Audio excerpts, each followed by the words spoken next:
Halo, selamat malam semuanya. Salam sejahtera buat kita semua. Shalom. Kembali lagi di channel saya di Kacana Stories. Kali ini kita akan membahas terkait research car. Seperti itu. Jadi hal ini saya dapat itu dari salah satu teman. Seperti itu, dia mengabarkan bahwasannya saudaranya itu ada yang kena investasi seperti itu, dan saya coba tanya, sekalinya investasinya berupa research car seperti itu, dan saya coba cari seperti itu, bahwasanya biasanya yang saya bahas itu dunia investasi yang mana terkait scam trading, cryptocurrency, saham, emas seperti itu. Tapi satu hal ini yang mungkin saya bilang ini cukup luar biasa seperti itu, bahwasanya ini yang lagi marak di tahun 2025, terutama di tahun awal seperti itu. Bahwasanya dunia investasi digital itu kembali dihebohkan dengan kemunculan platform baru yang menjanjikan keuntungan harian dari sektor transportasi. Nah, ini saya mau bilang bahwasanya kebanyakan itu sektornya sektor investasi yang saya bilang tadi, yaitu kripto, saham, emas, dan mungkin scam online shop kayak itu. Tapi ini dia merambat ke sektor transportasi, ya ini riset car seperti itu. Meski namanya belum setenar aplikasi serupa yang sempat viral di media sosial, jejak digital mulai menarik perhatian seperti itu. Apalagi baru-baru ini nama platform kembali mengganti nama domainnya menjadi researchcar.org. Ini bukan pertama kalinya domain ini berubah. Berarti dengan kata lain, domain researchcar.org ini sebelumnya berarti sudah ada. Seperti itu kalau saya dapat informasi yang saya dapat. Nah, sebelumnya mereka itu menggunakan itu namanya m.researchcar.com seperti itu, dan mereka berpindah kembali. Saya bilang mereka sudah bertransformasi menjadi m.researchcar.top seperti itu, dan ini menjadi perubahan yang ketiga. Dan kata lain apa? Dia sudah merubah lagi nama domainnya menjadi m.researchcar.org. Nah, itu yang saya mau bilang buat Bapak Ibu semua, bahwasanya domain yang bersifat organisasi yang berubah-ubah seperti ini itu terkadang bisa istilahnya bisa membuat penasaran kita, bahwasanya ini pembaruan biasa atau justru indikasi kuat bahwa skema ini sedang siap-siap kabur seperti itu. Dengan kata lain, mereka menarik investasi dari banyak orang seperti itu. Mereka nanam saham, nanam uang, nanam investasi di tempat kami. Tapi dengan beberapa strategi domain mereka berganti-ganti, Bapak Ibu semua itu harus punya mindset yang terbuka, mindset yang harus menerima masukan dari orang lain seperti itu. Karena terus terang mereka sudah mempunyai strategi bahwasanya udah gonta-ganti domain ini. Domainnya udah sampai yang ketiga, dan ini yang saya bahas ini domain yang ketiga seperti itu. Dan saya mau bilang bahwasanya fenomena investasi berbasis transportasi ini itu mengklaim dirinya sebagai platform investasi berbasis transportasi dengan membeli unit kendaraan virtual seperti RC Mini atau RC MID, lalu mendapat keuntungan harian yang otomatis dikreditkan di akun mereka seperti itu. Terus skema ini tampaknya sederhana dan menggoda, bayangan hanya dengan 150.000 pengguna bisa mendapat penghasilan harian hingga 5.400 selama 45 hari. Imbal hasil yang kalau dihitung-hitung melebihi bunga deposito tahunan bank manapun.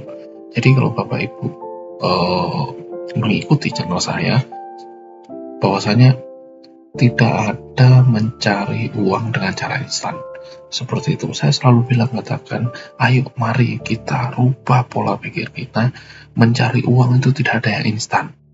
Terus terang saya mau sampaikan bahwasanya saya juga korban terkait scam trading seperti itu. Tetapi waktu saya jadi korban selama 3 bulan itu, terus terang tidak ada yang saya cari di konten di channel YouTube, yang mana aplikasi YouTube ini aplikasi informasi terbesar di dunia, tidak ada yang membahas yang saya cari seperti itu. Itu kenapa terus terang saya tergerak hati, saya sampaikan bahwasanya ayo kita sama-sama memerangi tindakan penipuan apapun caranya, seperti itu. Tidak ada yang mustahil kok. Namun disinilah letak persoalannya, ketika sebuah platform menjanjikan keuntungan tetap yang terlalu tinggi, wajar bila publik mulai bertanya-tanya apakah benar keuntungan tersebut berasal dari kegiatan operasional transportasi yang nyata, ataukah uang yang dibayarkan ke pengguna lama berasal dari setoran pengguna baru. Jadi ibaratnya saya nyetor uang kayak gitu dan saya dapat hasil itu dari ambilan karena ada investor baru yang nyetor uangnya. Dengan kata lain apa? Ya ini skemanya kurang lebih kayak skema Ponzi seperti itu. Tapi mungkin Bapak Ibu yang kurang memahami seperti itu, ya saya mau bilang lah, ini Bapak Ibu lagi di treatment, lagi cuci otak seperti itu, bahwasanya dapat keuntungan dan terakhirnya itu lari. Dan hal ini itu sudah pernah saya bahas di konten-konten saya sebelumnya, dan terlalu banyak yang akhirnya mereka kehilangan banyak uang seperti itu. Terus terang saya korban scam trading seperti itu yang nilainya 1,2 miliar. Kalau Bapak Ibu pikir kayak gitu, kalau benar-benar ini aplikasi yang resmi seperti itu, satu hal Bapak Ibu harus menanyakan perizinannya. Yang pertama itu soal perizinan, yang kedua itu soal pembayaran pajak. Seperti itu, pajaknya seperti apa, karena terus terang seperti apapun pola investasi kita itu pasti ada yang namanya pajak. Seperti itu. Yang ketiga, Bapak Ibu pastikan orang yang ngajak Bapak Ibu untuk main investasi riset car ini itu sudah pernah ketemu atau belum, sudah pernah bertatap muka atau belum, seperti itu.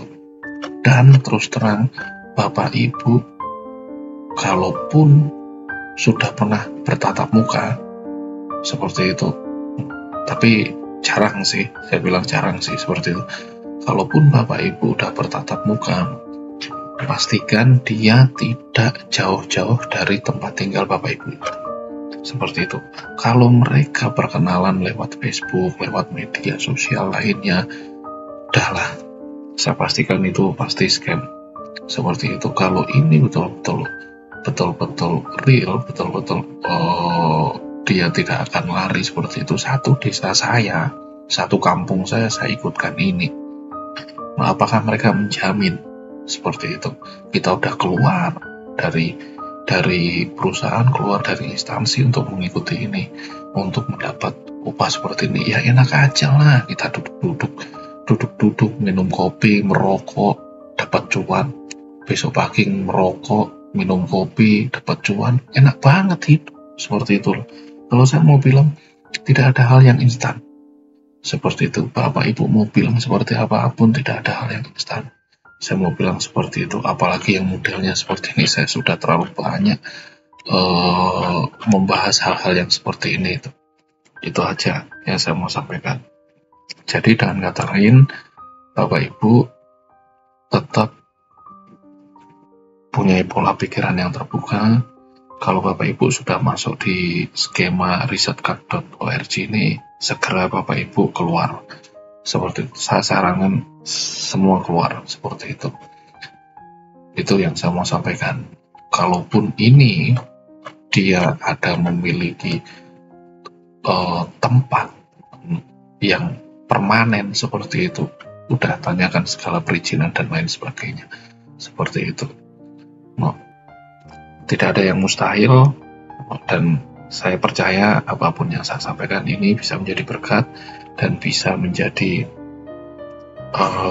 tolak ukur Bapak Ibu untuk Bapak Ibu bisa menelaah seperti itu, apakah riset card ini aman atau tidak. Dari sisi legalitas, sebelum saya tutup, dari sisi legalitas, riset card memang mencantumkan beberapa dokumen seperti NIB, NPWP, sertifikat, AHU, tapi mari jujur, banyak aplikasi serupa juga yang mencantumkan dokumen semacam itu, tapi pada akhirnya lenyap begitu saja, meninggalkan ribuan pengguna dengan saldo nol. Legalitas dasar bukan jaminan mutlak bahwa suatu platform investasi benar-benar aman, apalagi bila tidak terdaftar di OJK. Dan Bapak Ibu, satu hal, pastikan ini terdaftar di OJK atau Bapedi, Badan Pengawas Perdagangan Berjangka Komoditi. Pastikan itu. Seperti itu. Dan sayangi uang Bapak Ibu semuanya, dan saya sarankan kalau udah ada yang masuk, cepat-cepat keluarlah. Tidak usah dilanjutkan lagi. Itu saja yang saya mau sampaikan karena saya sudah merasakan jadi korban. Kenapa saya berani bongkar apapun itu secara belak-belakan, secara terang benderang, saya kupas tuntas. Seperti itu, dengan tujuan apa? Tidak banyak korban lagi yang terlena dengan adanya investasi yang akhirnya merugikan banyak orang. Itu saja yang mau saya sampaikan. Terima kasih sudah mengikuti video saya dari awal, pertengahan sampai akhir.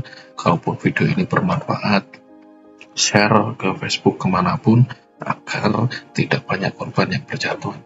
Terima kasih buat semuanya. God bless you all. Bye-bye.